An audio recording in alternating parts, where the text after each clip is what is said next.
ഓം നമോ നാരായണായ. ഓം നമോ നാരായണായ. ഓം നമോ നാരായണായ. ഓം നമോ നാരായണായ. ഓം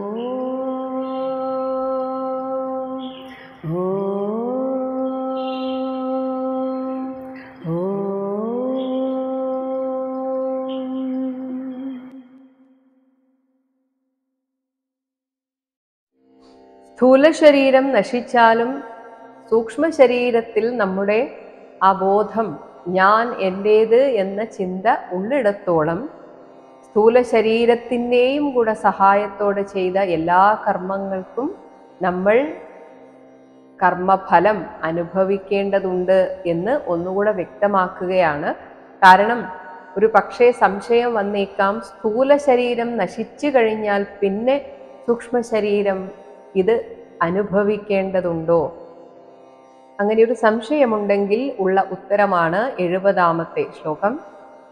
ന അഹം നാഹം മമ ഇതി മമേതി ഭാവഃ അയം ഭാവോയം പുരുഷേ വ്യവധീയത്തെ യാവത് ബുദ്ധിമനഃ അക്ഷാർത്ഥ ഗുണവ്യൂഹഃ ബുദ്ധിമനോക്ഷാർത്ഥ ഗുണവ്യൂഹോ ഹി അനാദിമാൻ ഹ്യനാദിമാൻ.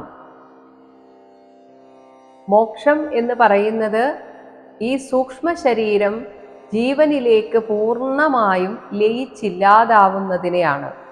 അങ്ങനെ ലയിക്കാത്തിടത്തോളം ഈ സൂക്ഷ്മ ശരീരത്തിൽ ഏതൊക്കെ ജന്മമെടുത്തിട്ടുണ്ടോ ആ ജന്മത്തിലെ മുഴുവൻ വാസനകളും അവിടെ അടിഞ്ഞുകൂടിയിരിക്കും.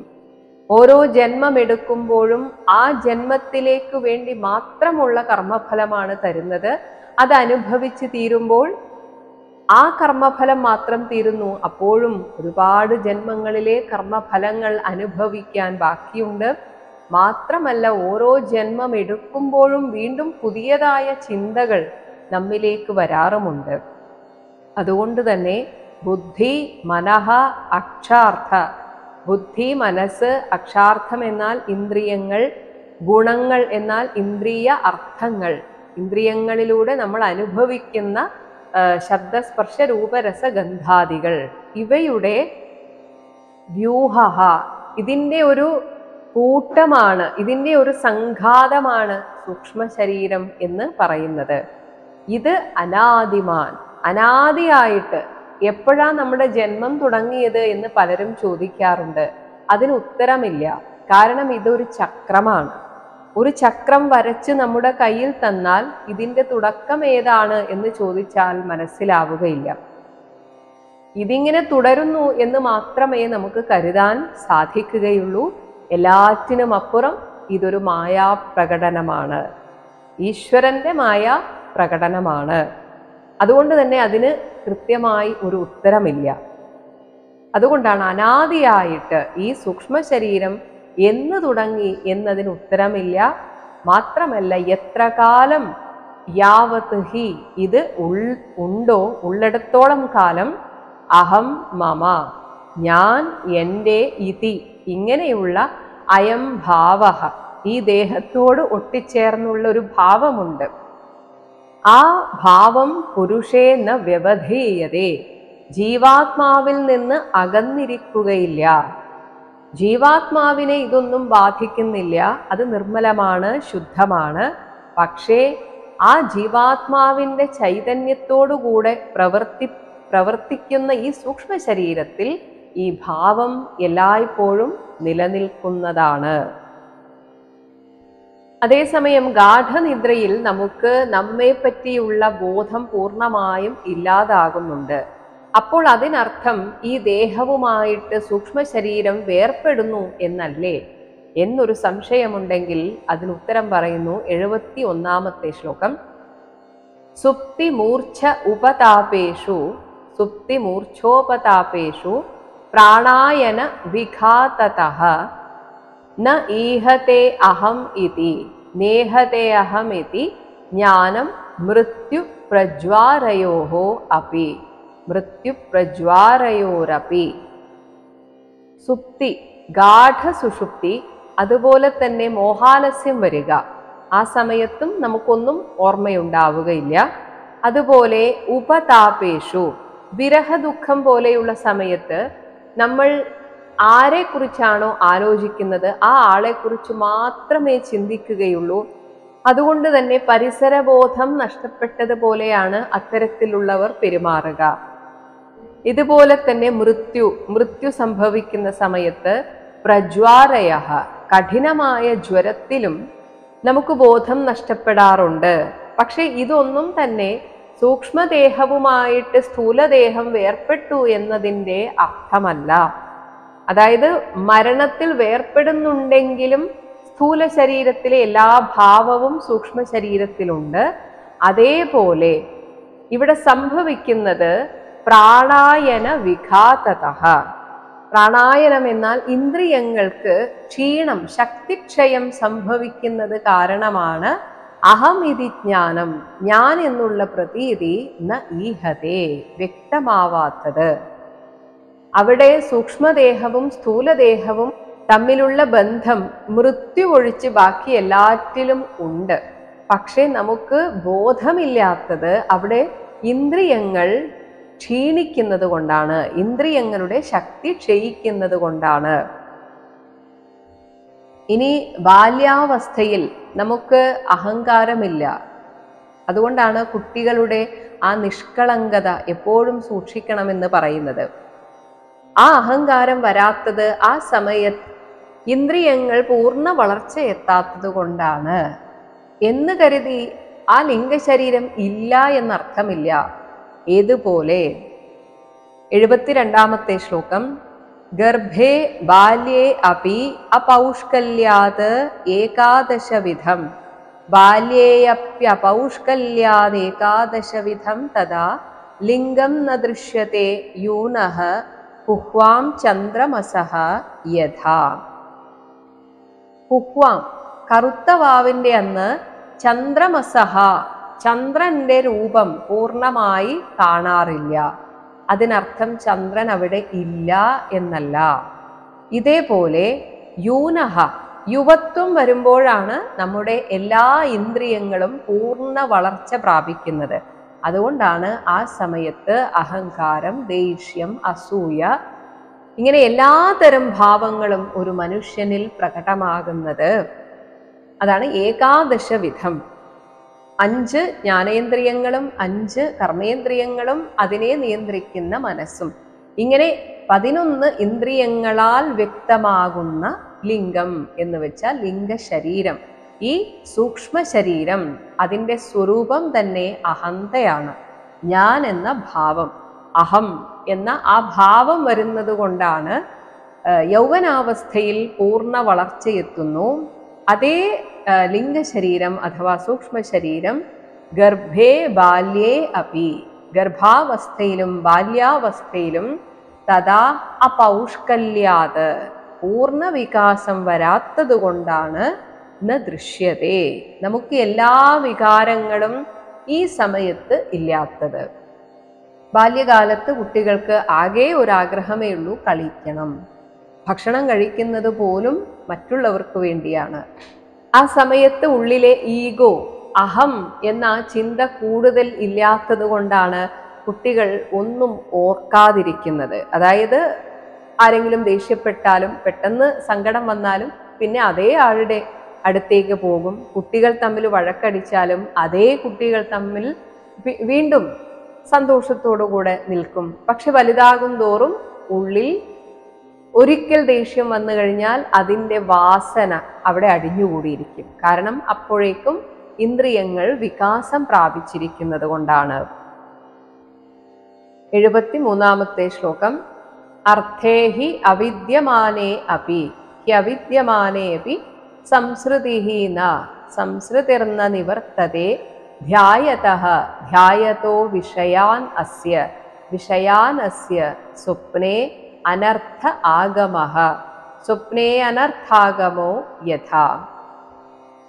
യഥാഹി, എപ്രകാരമാണോ സ്വപ്നേ, സ്വപ്നത്തിൽ അനർത്ഥ ആഗമഃ, ഇല്ലാത്ത വസ്തുക്കൾ ഉണ്ട്, സംഭവങ്ങൾ ഉണ്ട് എന്നൊക്കെ ഉണരുന്നത് വരെ നമുക്ക് സത്യമായി തോന്നുന്നത്, അതേപോലെ അർത്ഥേ എന്ന് വെച്ചാൽ സ്ഥൂലമാകുന്ന ഈ ശരീരം, സ്ഥൂല ശരീരമാകുന്ന ഈ ലോകമെന്നത് അവിദ്യമാനേ അപി, ഇല്ലാത്തതാണ്, സ്വപ്നം പോലെ തന്നെ ഇല്ലാത്തതാണ്.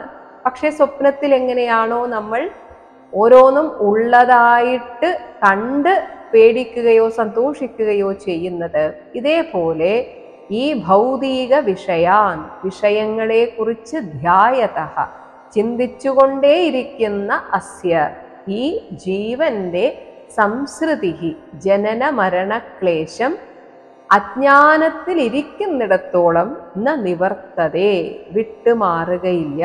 ഏതുപോലെയാണോ ഉറക്കത്തിൽ നിന്ന് ഉണരുന്നതുവരെ സ്വപ്ന ദൃശ്യങ്ങൾ സത്യമായി തോന്നുന്നത്. 74-ാമത്തെ ശ്ലോകം. ഏവം പഞ്ചവിധം ലിംഗം ത്രിവൃത് ഷോഡശ വിസ്തൃതം ഏഷഃ ചേതനയാ യുക്തഃ ജീവ ഇതി അഭിധീയതേ ഇത്യഭിധീയതേ. ഏവം ഇപ്രകാരം പഞ്ചവിധം പഞ്ചതന്മാത്രാത്മകം ശബ്ദം സ്പർശം രൂപം രസം ഗന്ധം തുടങ്ങിയ തന്മാത്രകളോടും ഷോഡശ എന്നാൽ 16 തത്വങ്ങളാൽ വിസ്തൃതം വികസിതവും 10 ഇന്ദ്രിയങ്ങളും പിന്നെ പഞ്ചഭൂതങ്ങളുടെയൊക്കെ സൂക്ഷ്മാംശവും നമ്മുടെ മനസ്സിനെ പരിണമിപ്പിക്കുന്നുണ്ട്. അതുപോലെ ഇതിൻ്റെ എല്ലാം അധിഷ്ഠാനമായ മനസ്സും, ഇങ്ങനെ 16 തത്വപരിണാമങ്ങളാൽ വികസിതവും ത്രിവൃത് സത്വരജ തമോ ഗുണവും ആയിട്ടുള്ള ഒന്നാണ് ഈ ലിംഗശരീരം. ഈ സൂക്ഷ്മ ശരീരം ചേതനയാ യുക്തഃ ചൈതന്യവത്തായിട്ടുള്ള ജീവാത്മാവിനോട് ചേർന്നിരിക്കുമ്പോൾ ഏഷഃ ഇത് ജീവഃ ഇതി ജീവൻ എന്ന് അഭിധീയതേ പറയപ്പെടുന്നു. ചൈതന്യം മാത്രമായിട്ടിരിക്കുമ്പോൾ അത് ജീവാത്മാവാണ്. ആ ജീവാത്മാവ് സൂക്ഷ്മ ശരീരത്തിന് ചൈതന്യം കൊടുത്തുകൊണ്ട് ആ സൂക്ഷ്മ ശരീരത്തെ ഈ ലോകത്തിൽ വ്യവഹരിക്കാൻ സഹായിക്കുമ്പോൾ ആ സൂക്ഷ്മ ശരീരത്തിനെ വിളിക്കുന്ന പേരാണ്, അതായത് ജീവാത്മാവിനോട് ചേർന്ന സൂക്ഷ്മ ശരീരത്തെ വിളിക്കുന്ന പേരാണ് ജീവൻ.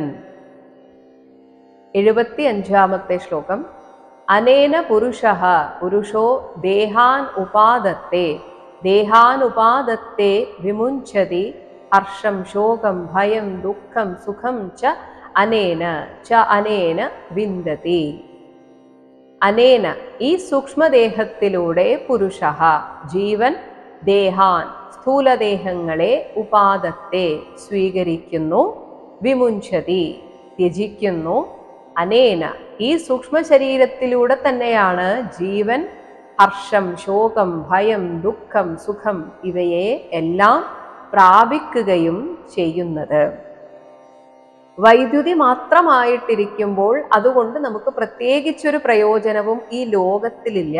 എന്നാൽ വൈദ്യുതി ഓരോ ഉപാധിയിലൂടെ കടത്തിവിടുന്ന സമയത്ത്, മിക്സിയിലൂടെ കടത്തിവിടുമ്പോൾ നമുക്ക് അരി പൊടിക്കുക, അരക്കുക തുടങ്ങിയ കാര്യങ്ങൾ ചെയ്യാം.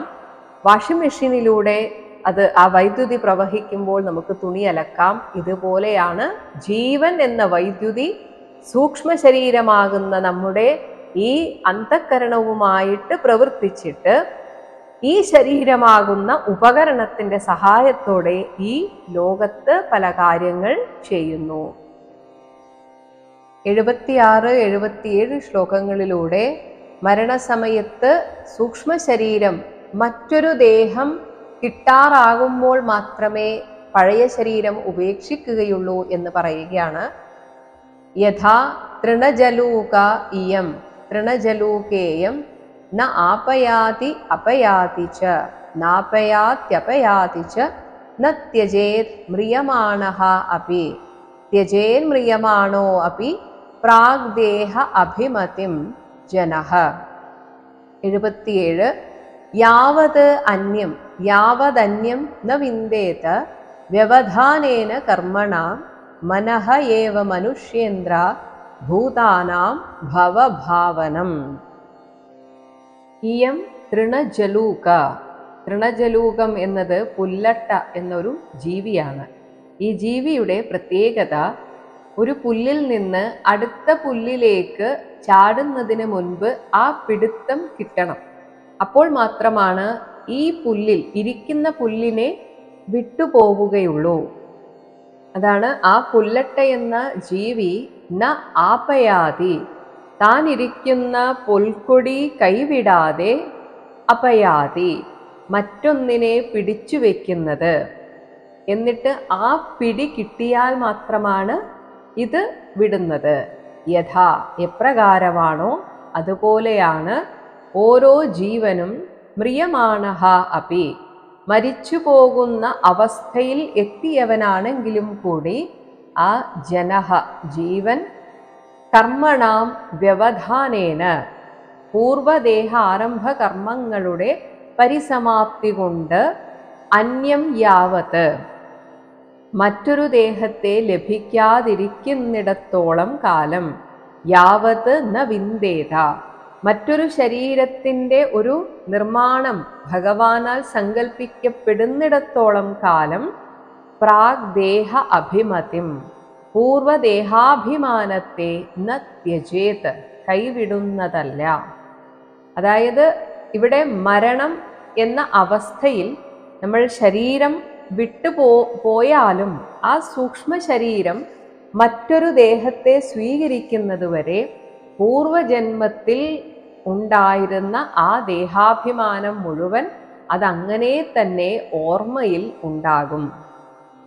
ഹേ മനുഷ്യേന്ദ്ര രാജാവേ, ഭൂതാനാം ഭവഭാവനം, ഈ ജീവന്മാർക്ക് ഭവഭാവനം സംസാരകാരണമായത് മനഃഏവ, ഈ ലിംഗ ശരീരം മാത്രമാണ്.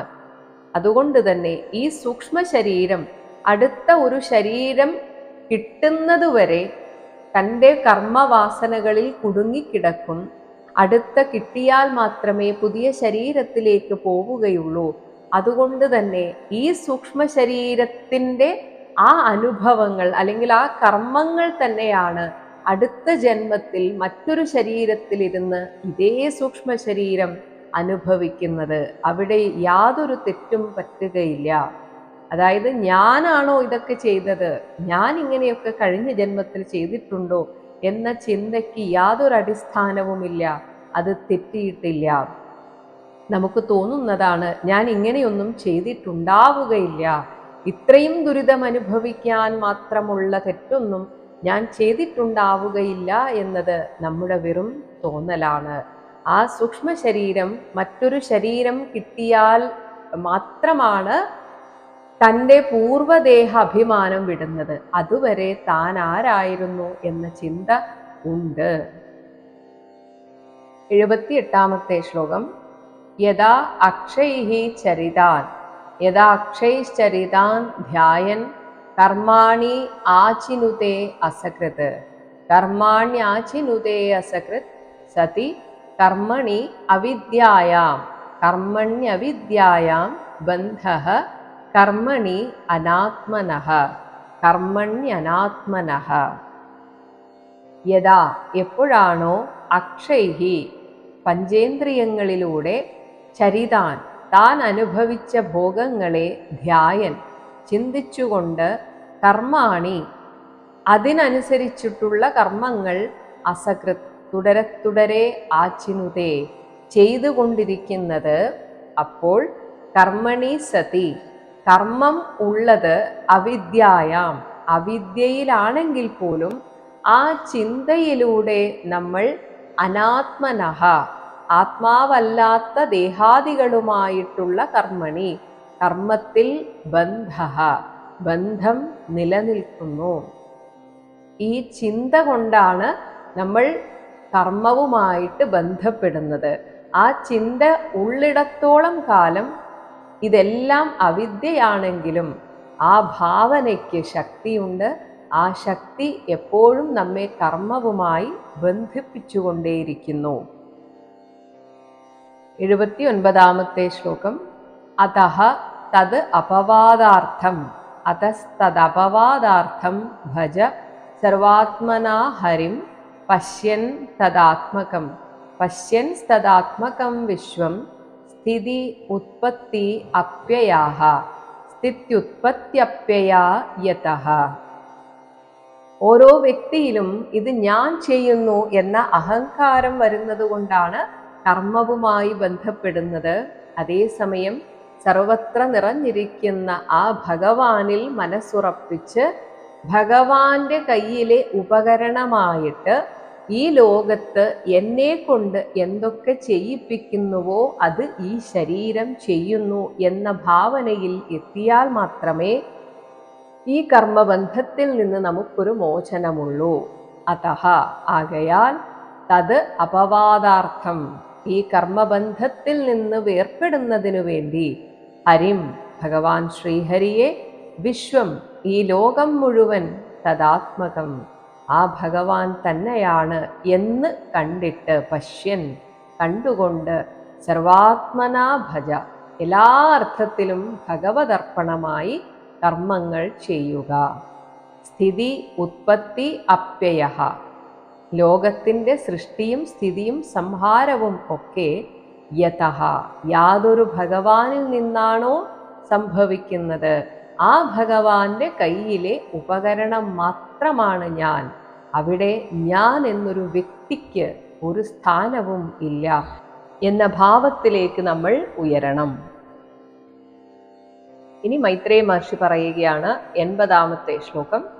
ഭാഗവത മുഖ്യഃ ഭാഗവത മുഖ്യോ ഭഗവാൻ നാരദഃ ഭഗവാൻ നാരദോ ഹംസയോഃ ഗതിം ഹംസയോർഗതിം പ്രദർശ്യ ഹ്യമുമാമന്ത്ര്യ സിദ്ധലോകം തതഃ അഗമത് തതോ അഗമത്. ഭാഗവത മുഖ്യഃ ഭഗവാൻ നാരദഃ സകലജ്ഞാനനിധിയും ഭക്തനുമായ നാരദ മഹർഷി ഹംസയോഹോ, ഇവിടെ ഹംസയോഹോ എന്ന് വെച്ചാൽ ജീവാത്മ പരമാത്മാക്കളുടെ ഗതിം തത്വഭേദത്തെ പ്രദർശ്യ ഒരു കഥയിലൂടെയൊക്കെ കാണിച്ചു കൊടുത്ത് അമും ഈ പ്രാചീന ബർഹിസിനോട് ആമന്ത്രിയ യാത്ര പറഞ്ഞ് തതഃ അവിടെ നിന്ന് സിദ്ധലോകം സിദ്ധലോകത്തിലേക്ക് അഗമത്ത് എഴുന്നള്ളിപ്പോൽ.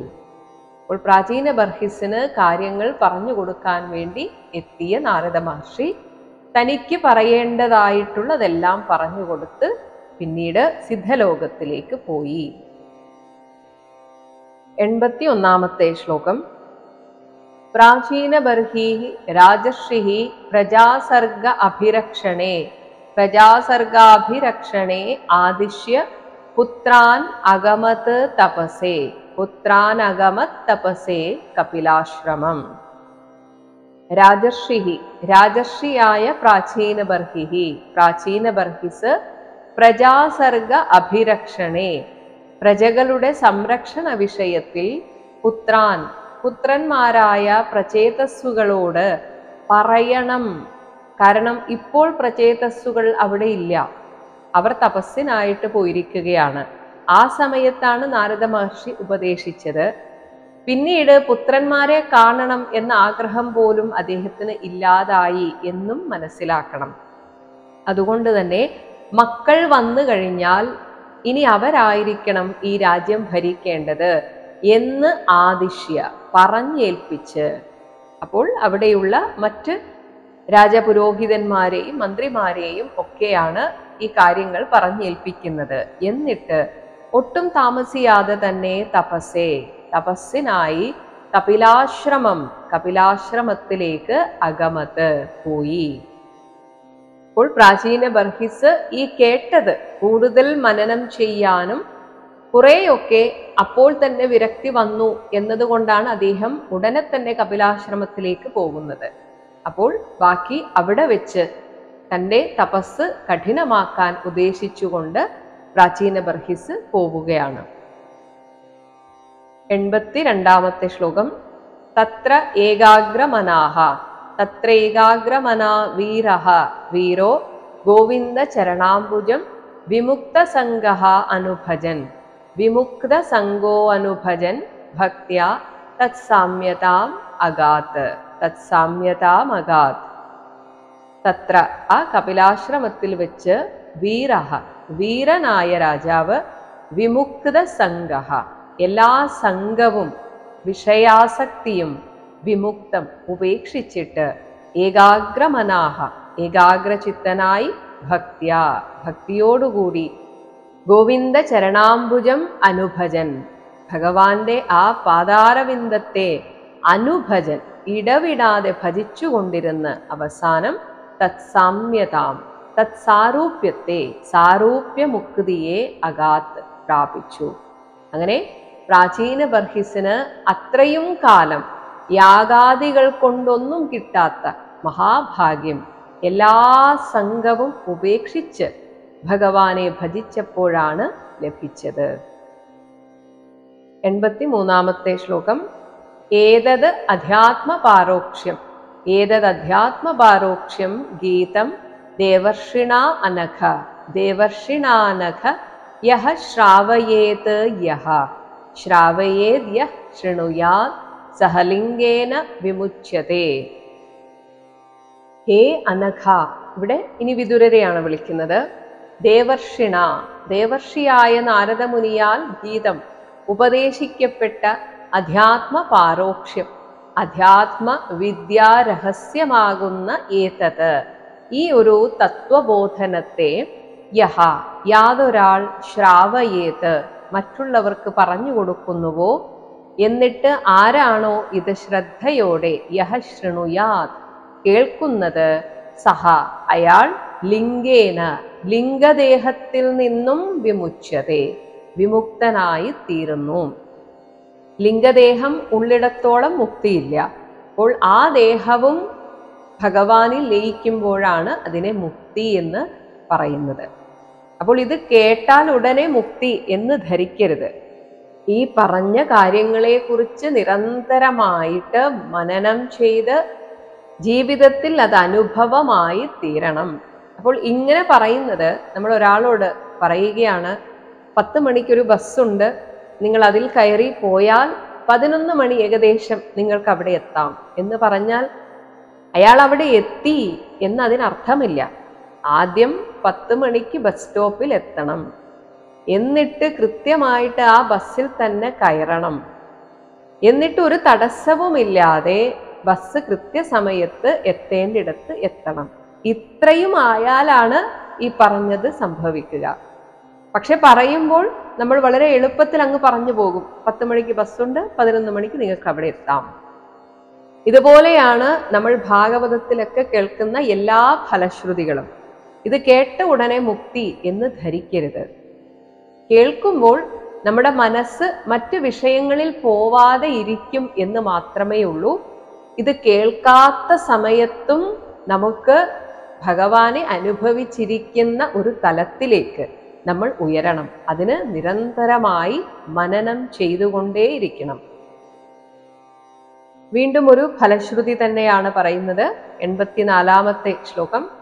ഏതൻ മുകുന്ദ യശസാ ഭുവനം പുനാനം ദേവർഷിവരീയ മുഖ നിസ്സൃതം ആത്മശൗചം, ദേവർഷിവരീയ മുഖ നിസ്സൃതമാത്മശൗചം യഹ കീർത്യമാനം അധിഗച്ഛതി, കീർത്യമാനമധിഗച്ഛതി പാരമേഷ്ഠ്യം നാസ്മിൻ ഭവേ, നാസ്മിൻ ഭവേ ഭ്രമതി മുക്തഃ സമസ്തബന്ധഃ.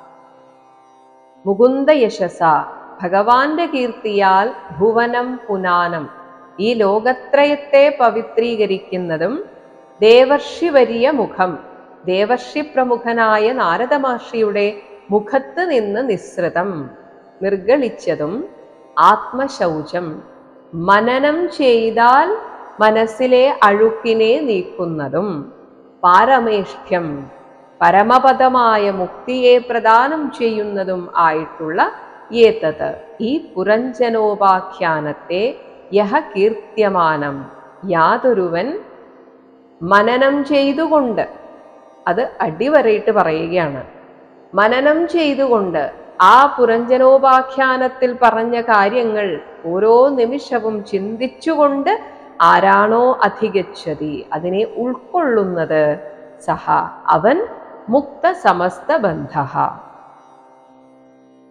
എല്ലാ പ്രാപഞ്ചിക ബന്ധങ്ങളിൽ നിന്നും മുക്തനായിട്ട് പിന്നീട് അസ്മിൻ ഭവേ, ഈ സംസാര ചക്രത്തിൽ ന ഭ്രമതി, വട്ടം കറങ്ങുകയില്ല.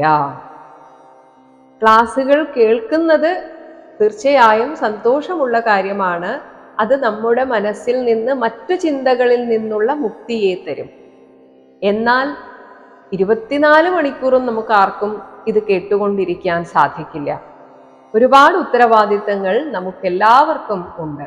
അപ്പോൾ ഇത് കേൾക്കുന്നതിൻ്റെ കൂടെ തന്നെ എല്ലാം ജീവിതത്തിൽ പകർത്തി നമ്മൾ അനുഭവിക്കണം.